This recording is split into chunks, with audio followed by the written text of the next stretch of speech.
Current pole చూడండి ఎలా అయితే వంగిపోయిందో. ఇది వచ్చేసి మామూలుగా ఏంటంటే ఎలక్ట్రికల్ డిపార్ట్మెంట్ వాళ్ళు చెక్ చేసి దీన్ని ప్రాపర్గా చేయాలన్నమాట. ఇది మామూలుగా లేకపోతే ఏంటంటే వర్షాలు కానీ గాలి కానీ ఇలా వచ్చినప్పుడు ఏంటంటే ఎక్కువగా కొన్ని రోజులకి ఇప్పుడు పడిపోకపోవచ్చు కానీ కాకపోతే ఫ్యూచర్లో ఎప్పుడైనా పడిపోయే ఛాన్సెస్ ఉంటాయి అన్నమాట. ఇవన్నీ ఏంటంటే పొలాల దగ్గరికి వీటి మధ్యలో నుంచి వెళ్తుంటాయి అన్నమాట ఈ లైన్స్. నెక్స్ట్ ఇవి ఈ లైన్స్ దేనికి వెళ్తున్నాయో మీకు తెలిసిన వాళ్ళు కమెంట్ చేయండి.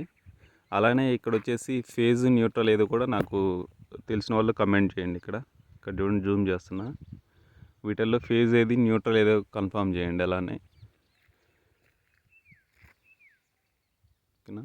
నెక్స్ట్ ఇక్కడ ఉంది కదా, ఇదేంటి, ఇది ఈ వైర్ అనేది ఎందుకు ఉపయోగిస్తున్నారో ఇక్కడ కూడా కమెంట్ చేయండి తెలిసిన వాళ్ళు.